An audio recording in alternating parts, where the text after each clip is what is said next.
رات کا وقت تھا، آسمان پر ستارے ٹمٹما رہے تھے۔ سمر ٹانگا دوڑاتا ایک جگہ سے گزر رہا تھا۔ وہ بہت پرانا علاقہ تھا، وہاں تمام گھر پیلے پتھروں سے بنے ہوئے تھے۔ برسوں سے ان میں کوئی تبدیلی نہ آئی تھی۔ اتفاق سے سمر وہاں پہلی دفعہ آیا تھا۔ وہ ایک موڑ مڑ کر دوسری سڑک پر آیا تو کچھ دور لوگوں کا ہجوم نظر آیا۔ وہ سر اٹھائے ایک عمارت کی طرف دیکھ رہے تھے جس میں سے دھواں نکل رہا تھا۔ جلد ہی سمر قریب پہنچ گیا۔ اس نے ٹانگا روکا اور نیچے اتر آیا۔ وہ چھوٹی سی 2 منزلہ عمارت تھی۔ آگ نیچے لگی تھی۔ عمارت میں رہنے والے تمام لوگ باہر نکل آئے تھے۔ ایک عورت زور زور سے چلا رہی تھی، کوئی میری مدد کرو، اوپر میری بچی ہے۔ ایک آدمی نے اسے سنبھال رکھا تھا۔ کچھ لوگ آگ بجھانے کے لیے اوپر جانے کی کوشش کر رہے تھے، لیکن لکڑی کے ٹکڑے نے آگ پکڑ لی تھی، اس لیے کسی کی ہمت نہیں ہو رہی تھی اوپر چڑھنے کی۔ سمر آگے بڑھ آیا، پھر ایک آدمی لکڑی کے ٹکڑے کی طرف بڑھا، مگر لوگوں نے اسے روک لیا۔ سمر نے اس سے پوچھا کہ بچی کس کمرے میں ہے؟ وہ بولا، دائیں طرف والے کمرے میں۔ سمر نے گردن ہلائی، اپنا لمبا کوٹ اتارا اور اسے ڈھال بناتے ہوئے تیزی سے عمارت میں گھس گیا۔ بہت سے لوگوں کے منہ سے آواز نکلی، ارے دیکھو، وہ آگ میں گھس گیا۔ عورت بھی چیخنے لگی تھی۔ سمر ایک ساتھ کی سیڑھیاں پھلانگتا ہوا جلد اوپر پہنچ گیا۔ وہاں آگ نہیں تھی، لیکن دھواں بھرا ہوا تھا۔ وہ کھانستا ہوا دائیں کمرے میں داخل ہو گیا، جہاں اس نے ایک بچی کو بستر پر بیٹھے دیکھا۔ تیزی سے آگے بڑھا، بچی کو اٹھایا اور اسی طرح کوٹ کو ڈھال بناتے ہوئے باہر کی طرف بھاگا۔ آگ بڑھتی جا رہی تھی، وقت بہت کم تھا۔ وہ تیزی سے سیڑھیاں پھلانگتا ہوا باہر نکل آیا۔ اس کے کوٹ میں آگ لگ گئی تھی۔ اس نے کوٹ زمین پر پھینکا اور بچی کو ماں کے حوالے کیا۔ بچی محفوظ تھی، بس سمر کے ہاتھ میں کچھ جلن ہو رہی تھی۔ لوگ اس کے ارد گرد جمع ہو گئے، وہ اس کی بہادری پر اسے شاباش دے رہے تھے۔ عورت نے روتے ہوئے سمر کا شکر ادا کیا۔ کچھ دیر بعد وہاں آگ بجھانے والی گاڑی آ گئی۔ سب پیچھے ہٹ گئے۔ کوئی پڑوسن بچی اور ماں کو اپنے گھر لے گئی تھی۔ جلد ہی آگ بجھا دی گئی۔ آدمی نے سمر کا پھر سے شکر ادا کیا۔ سمر نے اس سے اپنا ہاتھ ملایا اور ٹانگے میں بیٹھ کر وہاں سے روانہ ہو گیا۔ گھر پہنچ کر اس نے ہاتھ کا معائنہ کیا۔ اس کی انگلیاں سرخ ہو رہی تھی۔ اس نے دوائی لگائی اور کھانا کھا کر سونے کے لیے لیٹ گیا۔ اگلے دن سمر کی آنکھ صبح سویرے ہی کھل گئی۔ اس نے ناشتہ کیا اور اپنے کام پر روانہ ہو گیا۔ وہ کھیت میں گیا جہاں پر وہ اپنا گھوڑا کھڑا کرتا تھا۔ گھوڑے کے آگے دانا پانی رکھا۔ جب وہ کھا چکا تو اسے پیار سے تھپتھپایا اور ٹانگے میں جوت کر ہلکی رفتار سے چلتا ہوا بازار میں آ گیا۔ ایک چائے خانے کے باہر وہ ٹانگے سے اترا اور اندر جا کر بیٹھ گیا۔ پھر اس نے اخبار اٹھایا، خبروں پر نظر دوڑانے لگا، مگر آگ لگنے کی خبر کہیں نظر نہیں آئی تھی۔ حیران ہو کر اس نے ایک بار پھر سے توجہ سے پورا اخبار دیکھا، لیکن اس میں ایسی کوئی خبر نہیں تھی۔ وہ تعجب سے سر کھجانے لگا۔ کچھ دیر وہ یوں ہی بیٹھا رہا، پھر اس کی نظر اپنے دوست گراہم پر پڑی، جو دوسری میز پر بیٹھا ناشتہ کر رہا تھا۔ وہ اخبار میں کام کرتا تھا۔ سمر اٹھ کے اس کے پاس چلا گیا۔ سمر کو دیکھ کر وہ بولا، آؤ میاں سمر، ناشتہ کرو۔ سمر نے کہا، نہیں، میں کر چکا ہوں۔ یہ کہہ کر اس نے اخبار کھولا اور بولا، اس میں آگ لگنے کی خبر کیوں نہیں ہے؟ گراہم نے پوچھا، کیسی آگ؟ سمر نے کہا، کل رات قصبے کے شمالی علاقے میں ایک گھر میں آگ لگ گئی تھی۔ گراہم حیرت سے بولا، لیکن ایسی تو کوئی خبر نہیں آئی تھی، میں پوری رات دفتر میں تھا۔ سمر بولا، ہو سکتا ہے تمہارے اخبار کو اطلاع نہ ملی ہو۔ گراہم نے جواب دیا، اگر ہمارا رپورٹر نہ پہنچ پائے تو آگ بجھانے والا عملہ ہمیں خبر کر دیتا۔ سمر حیرت سے اسے دیکھنے لگا۔ گراہم ہنس کر بولا، سمر، تم نے کوئی خواب دیکھا ہوگا۔ سمر نے اپنا جلا ہوا ہاتھ آگے کیا اور اسے پورا واقعہ سنایا، مگر گراہم کو یقین نہیں آیا۔ وہ بولا، مجھے معلوم ہے تم کہانیاں بہت پڑھتے ہو اور یہ ہاتھ تم نے چائے بناتے وقت جلا لیا ہوگا۔ یہ کہہ کر وہ اٹھا اور چل دیا۔ سمر چلایا، مگر میں جھوٹ نہیں بولتا۔ گراہم ہاتھ ہلاتے ہوئے بولا، مجھے دیر ہو رہی ہے، پھر ملیں گے۔ سمر نے منہ بنایا اور ہاتھ اٹھا کر باہر کی طرف نکل گیا۔ کچھ دیر بعد اسے اخبار فروش آواز لگاتے نظر آیا۔ سمر نے اس سے بھی دوسرا اخبار خریدا اور ٹانگے میں بیٹھ کر پڑھنے لگا، مگر اس میں بھی آگ لگنے کی کوئی خبر نہ آئی تھی۔ سمر دوپہر تک وہاں رہا۔ اسے قریب کی ایک دو سواریاں ملی، لیکن اس کا دماغ رات والے واقعے میں الجھا ہوا تھا۔ آخر اس نے وہاں چکر لگانے کا فیصلہ کیا۔ کچھ دیر بعد وہ اس علاقے میں پہنچ گیا۔ جب وہ عمارت کے قریب گیا تو اسے حیرت کا شدید جھٹکا لگا۔ اس نے ٹانگا روکا اور غور سے عمارت کو دیکھنے لگا۔ اس پر جلنے کا کوئی نشان نہ تھا۔ سمر کو اپنی آنکھوں پر یقین نہیں آ رہا تھا۔ اس نے ادھر ادھر دیکھا تو سامنے پانی کا گول ٹینک نظر آیا۔ اسے وہ جگہ اچھی طرح یاد تھی۔ پھر اس نے پورے علاقے کا چکر لگایا، مگر کہیں جلی ہوئی عمارت کے آثار نظر نہیں آئے۔ آخر وہ دوبارہ وہاں آ گیا۔ اس کی نظریں عمارت پر جمی ہوئی تھی۔ یہ بہت حیران کن معاملہ تھا۔ کچھ دیر بعد وہ ٹانگے سے اترا اور دھیرے دھیرے قدم بڑھاتے ہوئے عمارت کی طرف بڑھا۔ قریب جا کر اس نے جھجکتے ہوئے دروازے پر دستک دی۔ قدموں کی آہٹ ہوئی، دروازہ کھلا اور ایک بوڑھی عورت نے باہر جھانکا۔ وہ سوالیہ نظروں سے سمر کو دیکھ رہی تھی۔ سمر گھبرا کر بولا، جی میں سمر ٹانگے والا ہوں۔ اس نے ٹانگے کی طرف اشارہ کیا۔ عورت حیرت سے بولی، مگر میں نے تو ٹانگا نہیں منگوایا۔ سمر بولا، جی خاتون، بے شک آپ نے ٹانگا نہیں منگوایا، دراصل میں آپ سے کچھ بات کرنا چاہتا ہوں۔ عورت کا نام ماریا تھا۔ اس نے سمر کو اندر بلا لیا۔ دونوں نشست گاہ میں بیٹھ گئے۔ ماریا منتظر تھی۔ سمر کچھ دیر سوچتا رہا، پھر بولا، بات دراصل یہ ہے کہ میں آپ کو کس طرح بتاؤں۔ دراصل کل میں یہاں سے گزر رہا تھا، میں نے اس گھر میں آگ لگی دیکھی۔ ماریا بولی، آگ؟ تمہیں کوئی غلط فہمی ہوئی ہے، وہ کوئی اور عمارت ہوگی۔ سمر بولا، مجھے اچھی طرح یاد ہے اور میں نے پورا علاقہ دیکھ لیا ہے، کہیں بھی آگ کے آثار نظر نہیں آئے۔ ماریا تعجب سے اسے دیکھنے لگی۔ کیا آپ کے ہاں کوئی چھوٹی بچی ہے؟ سمر نے پوچھا۔ ماریا بولی، نہیں، یہاں میں اکیلی رہتی ہوں۔ سمر نے پوچھا، آپ کب سے یہاں رہتی ہیں؟ ماریا نے کہا، اپنے بچپن سے۔ سمر کی نظریں کمرے کا جائزہ لے رہی تھی۔ ماریا نے سوال کیا، تم بچی کا کیوں پوچھ رہے ہو؟ سمر بولا، دراصل میں آپ کو ابھی بتاتا ہوں۔ اٹھ کر آتش دان کے قریب چلا گیا۔ پھر بولا، معاف کیجیے گا، کیا میں یہ تصویر دیکھ سکتا ہوں؟ ماریا بولی، ہاں ضرور۔ سمر نے ایک فریم اٹھایا اور ماریا کے قریب چلا آیا۔ اس نے پوچھا، یہ خاتون کون ہے؟ ماریا آنکھوں پر چشمہ درست کرتے ہوئے بولی، یہ میری ماں ہے، اور یہ مرد، یہ میرے والد ہیں۔ مگر تم یہ سب کیوں پوچھ رہے ہو؟ سمر کرسی پر بیٹھ گیا۔ اس نے پوچھا، آپ کے والدین کہاں ہیں؟ ماریا بولی، ان کا انتقال ہو چکا ہے۔ سمر نے گہری سانس لی اور اپنا ماتھا سہلانے لگا۔ ماریا نے پوچھا، آخر بات کیا ہے؟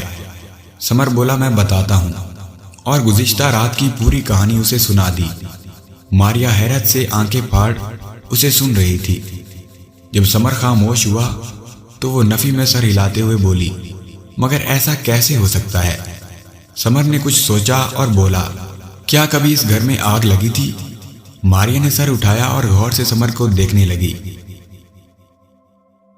پھر اس نے گردن ہلائی اور بولی، ہاں ایسا ہوا تھا، مگر یہ 60 سال پہلے کا واقعہ ہے، اور وہ بچی میں تھی۔ سمر کو حیرت سے سانپ سونگھ گیا۔ ماریا بھی خاموش تھی۔ پھر سمر بولا، اچھا میں چلتا ہوں، بعد میں آپ کے پاس آؤں گا۔ یہ کہہ کر وہ اٹھ کھڑا ہوا۔ ماریا بولی، ٹھہریں، کیا تمہارے پاس ان باتوں کا کوئی ثبوت ہے؟ سمر نے جلا ہوا ہاتھ آگے کیا اور بولا، میں جلد آپ کے پاس آؤں گا۔ یہ کہہ کر وہ باہر نکل گیا۔ کچھ دیر بعد وہ چائے خانے میں بیٹھا تھا۔ سامنے رکھی چائے ٹھنڈی ہو رہی تھی اور وہ سوچ میں ڈوبا ہوا تھا۔ کچھ ہی دیر میں کسی نے اس کے کندھے پر ہاتھ مارا اور بولا، ہاں سمر، اب بتاؤ کیا کہہ رہے تھے تم؟ میں اس وقت جلدی میں تھا۔ وہ گراہم تھا۔ اس نے کرسی کھینچی اور بیٹھ گیا۔ سمر نے کھوئی ہوئی نظروں سے اسے دیکھا اور خاموش رہا۔ گراہم ہنس کر بولا، میاں کہاں گم ہو؟ تم کس آگ کا ذکر کر رہے تھے؟ سمر نے گہری سانس لی اور بولا، اب بات نے اور رخ اختیار کر لیا ہے۔ دوپہر کو میں وہاں گیا تھا، وہاں کوئی جلی ہوئی عمارت نہیں تھی۔ پھر میں نے ماریا سے ملاقات کی۔ پھر اس نے ماریا سے ملاقات کی کہانی سنائی۔ گراہم توجہ سے سن رہا تھا، اس کی آنکھیں چمکنے لگی تھی۔ جب سمر چپ ہوا تو وہ بولا، تم نے یہ بات کسی کو بتائی تو نہیں؟ سمر نے نفی میں گردن ہلائی۔ گراہم کچھ دیر تک سوچتا رہا، پھر سرگوشی میں بولا، میرا خیال ہے تم نے وقت میں سفر کیا ہے۔ سمر نے سر ہلایا اور بولا، ہاں مجھے بھی ایسا ہی لگتا ہے۔ وہاں موجود لوگوں کے کپڑے پرانی وضع کے تھے اور آگ بجھانے والی گاڑی بھی قدیم طرز کی تھی۔ کیا میں ماریا سے مل سکتا ہوں؟ گراہم نے پوچھا۔ سمر نے گردن ہلائی۔ دونوں اٹھے اور باہر کی طرف نکل گئے۔ کچھ دیر بعد وہ اس عمارت کے دروازے پر دستک دے رہے تھے۔ ماریا نے انہیں اندر بلا لیا۔ سمر نے دوست کا تعارف کروایا اور بولا، یہ آپ سے کچھ سوالات کرنا چاہتا ہے۔ ماریا نے سر ہلایا۔ گراہم نے اس سے بہت ساری باتیں کی۔ ماریا نے بتایا کہ وہ ایک اسکول میں استاد تھی، اب وہ ریٹائر ہو چکی ہے۔ جب وہ 6 سال کی تھی تو اس کے گھر میں آگ لگی تھی۔ اس کے ماں باپ گھبراہٹ میں باہر نکل گئے تھے۔ وہ اوپر تھی۔ پھر ایک آدمی آیا، وہ ٹانگے والا تھا۔ وہ اسے اٹھا کر نیچے لے گیا۔ اس کے کوٹ میں آگ لگ گئی تھی۔ اس رات ہم پڑوسی کے گھر میں رہے تھے۔ گراہم نے پوچھا، کیا اس واقعے کے کچھ گواہ موجود ہیں؟ ماریا کچھ دیر سوچتی رہی، پھر بولی، زیادہ تر لوگ تو وفات پا چکے ہیں۔ کچھ یہاں سے گھر چھوڑ کر چلے گئے، مگر 2 گھر چھوڑ کر ایک دندان ساز رہتا ہے۔ اس وقت وہ نوعمر لڑکا تھا۔ گراہم نے پوچھا، کیا ہم اس سے مل سکتے ہیں؟ ماریا بولی، ہاں۔ وہ دندان ساز سے جا کر ملے۔ اس نے بتایا کہ وہ اپنے والدین کے ساتھ دور کھڑا یہ سب دیکھ رہا تھا۔ وہ ٹانگے والا بہت بہادر تھا۔ اس نے جس پھرتی سے ماریا کی جان بچائی تھی، سب حیران رہ گئے تھے۔ وہ واپس لوٹ گئے۔ اگلے دن گراہم نے سمر سے ملاقات کی اور جوشی سے ہاتھ ملاتے ہوئے بولا، لو میاں سمر، تمہارے وقت کی سفر کی سٹوری تیار ہو گئی، کل اخبار میں شائع ہو جائے گی۔ سمر نے سٹوری پڑھی اور بولا، ہم کسی مشکل میں تو نہیں پڑ جائیں گے؟ گراہم ہنس کر بولا، مشکل کیسی، بلکہ ماریا اور تم پر تو دولت اور شہرت کے دروازے کھل جائیں گے۔ پھر اس نے 2 لفافے نکالے، ان میں بڑے نوٹ تھے، ایک پر سمر اور دوسرے پر ماریا کا نام لکھا تھا۔ وہ بولا، لو یہ تمہارا ہے اور دوسرا ہم ماریا کو دینے چلتے ہیں۔ سمر بولا، مجھے یہ ٹھیک نہیں لگ رہا۔ گراہم بولا، او بھائی، ہم خبروں سے پیسہ کماتے ہیں تو اس حصول کے لیے ہم خرچ بھی کرتے ہیں۔ بس کوئی نئی بات ہو تو پہلے ہم کو بتانا۔ پھر وہ ماریا کے پاس گئے اور اسے لفافہ دیا۔ وہ خوش ہو گئی کیونکہ وہ ریٹائر ہونے کے بعد مشکل سے گزر بسر کر رہی تھی۔ اگلے دن اخبار میں میاں سمر کی ماضی میں سفر کی داستان شائع ہو گئی۔ ہر طرف شور مچ گیا، لوگ اسی کی بات کر رہے تھے۔ تمام اخبار فوراً بک گئے اور دوبارہ چھاپے گئے۔ جب سمر صبح چائے خانے پر گیا تو دوستوں نے اسے گھیر لیا۔ وہ اس کے منہ سے تمام واقعہ سننا چاہتے تھے۔ کئی دن تک لوگ اس موضوع پر بات کر رہے تھے۔ آہستہ آہستہ لوگوں کی 2 جماعتیں بن گئی۔ کچھ لوگوں کا خیال تھا کہ یہ ممکن نہیں، جبکہ کچھ کو اس پر یقین تھا۔ ایک دن شام کو سمر چائے خانے میں بیٹھا تھا۔ گراہم وہاں آیا۔ وہ پریشان نظر آ رہا تھا۔ سمر نے وجہ پوچھی۔ وہ مدھم آواز میں بولا، میں مشکل میں پھنس گیا ہوں۔ اس واقعے پر سوال اٹھ رہے ہیں۔ کچھ لوگوں کا خیال ہے کہ یہ کہانی جھوٹی ہے۔ سمر غصے سے بولا، مگر ان کو یقین کیوں نہیں آ رہا؟ میں تو ماریا کو پہلے سے نہیں جانتا تھا اور نہ ہی کبھی اس علاقے میں گیا تھا۔ گراہم پریشانی سے بولا، ہاں مگر یہ تو تم کہہ رہے ہو، مگر لوگ اس پر یقین کیسے کریں؟ ہمیں اس کا ثبوت ڈھونڈنا ہوگا۔ سمر کچھ سوچتے ہوئے اپنا گال کھجانے لگا۔ دونوں کچھ دیر تک خاموش رہے۔ آخر گراہم نے سمر کی پیٹھ پر ہاتھ مارا اور جوش سے بولا، ہم ایک چیز بھول گئے، ہمیں اس زمانے کے اخبار دیکھنے چاہیے، شاید ان میں کچھ مدد مل جائے۔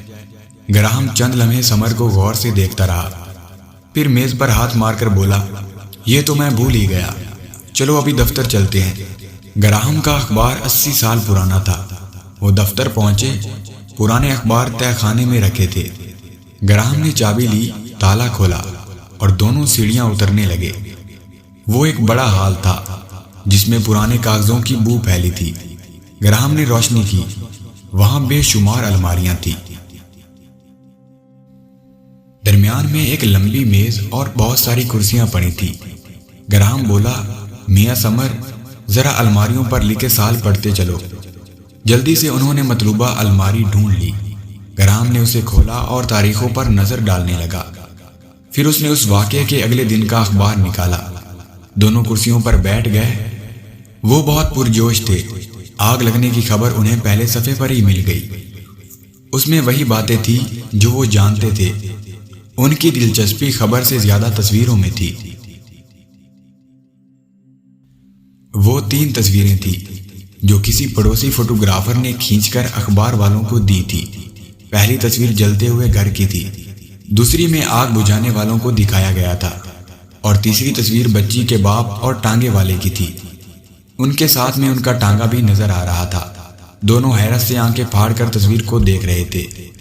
وہ زیادہ واضح نہیں تھی، مگر اس میں سمر کو آسانی سے پہچانا جا سکتا تھا۔ گراہم نے سمر کے ہاتھ پر ہاتھ مارا اور بولا، واہ میاں سمر، آخر مسئلہ حل ہو ہی گیا۔ اس نے اخبار لپیٹا اور دونوں باہر کی طرف نکل گئے۔ وہ بہت خوش تھے۔ دوسرے دن لوگ پھر دڑا دڑ اخبار خرید رہے تھے۔ اس میں تیسری تصویر چھاپی گئی تھی۔ شام کو سمر گراہم کے ساتھ ماریا سے ملنے گیا۔ ماریا نے انہیں مزیدار کافی پلائی۔ اس نے بھی وہ خبر پڑھ لی تھی۔ وہ بولی، سمر، نہ تم صرف بہادر ہو بلکہ ذہین بھی ہو۔ مجھے فخر ہے کہ میں بھی اسی قصبے میں رہتی ہوں جس میں تم رہتے ہو۔ سمر نے آہ بھری اور بولی، مگر کچھ لوگ مجھے جھوٹا سمجھتے ہیں۔ گراہم نے اسے ایک دھپ لگائی اور بولا، مگر میں نہیں سمجھتا۔ سب زور زور سے ہنسنے لگے۔ پھر ماریا اٹھی اور بولی، آج میں خریداری کے لیے بازار گئی تھی، تمہارے لیے یہ لے آئی۔ اس نے اخبار میں لپٹی کوئی چیز سمر کی طرف بڑھائی۔ سمر حیرت سے بولا، یہ کیا ہے؟ اس نے کاغذ پھاڑا تو اس میں ایک بہت عمدہ کپڑے کا کوٹ برآمد ہوا۔ گراہم نے تالی بجائی اور بولا، لو میاں سمر، تمہیں نیا کوٹ بھی مل گیا۔ سمر نے کہا، ارے اس کی کیا ضرورت تھی؟ ماریا بولی، تم رات کو ادھر ادھر گھومتے رہتے ہو، شاید پھر تمہیں کہیں ضرورت نہ پڑ جائے۔ سمر خوش دل سے ہنس دیا، پھر وہ وہاں سے رخصت ہو گئے۔ تعلیم انسان کو بولنا تو سکھا دیتی ہے، مگر یہ نہیں سکھاتی کہ کب اور کہاں اور کتنا بولنا ہے۔ موٹاپے کا دشمن صرف ایک پھل ہے، اگر روز کھایا جائے تو موٹاپا ختم ہو جاتا ہے، اور وہ ہے کچا لیمو۔ سب سے اچھی زندگی اس کی ہے جس کی زندگی میں دوسرے لوگ شامل ہوں۔ سب سے خطرناک ناراضگی وہ ہوتی ہے جس میں آپ کبھی اس شخص پر جتاتے نہیں کہ آپ ناراض ہیں۔ دوستو، ویڈیو اچھی لگی ہے تو لائک کریں، اور ایسی اور ویڈیوز دیکھنے کے لیے چینل کو سبسکرائب لازمی کریں۔ ناظرین، امید ہے آپ لوگوں کو یہ ویڈیو پسند آیا ہوگا۔ اگر ویڈیو پسند آئے تو ویڈیو کو لائک کیجئے، کامنٹس کیجئے، شیئر کیجئے اور چینل کو سبسکرائب کیجئے۔ بیل آئیکن کو پریس کرنا نہ بھولیے تاکہ آئندہ آنے والے انفارمیٹیو ایجوکیشنل ویڈیو کی نوٹیفیکیشن آپ لوگوں تک بر وقت مل سکے۔ تو آئیے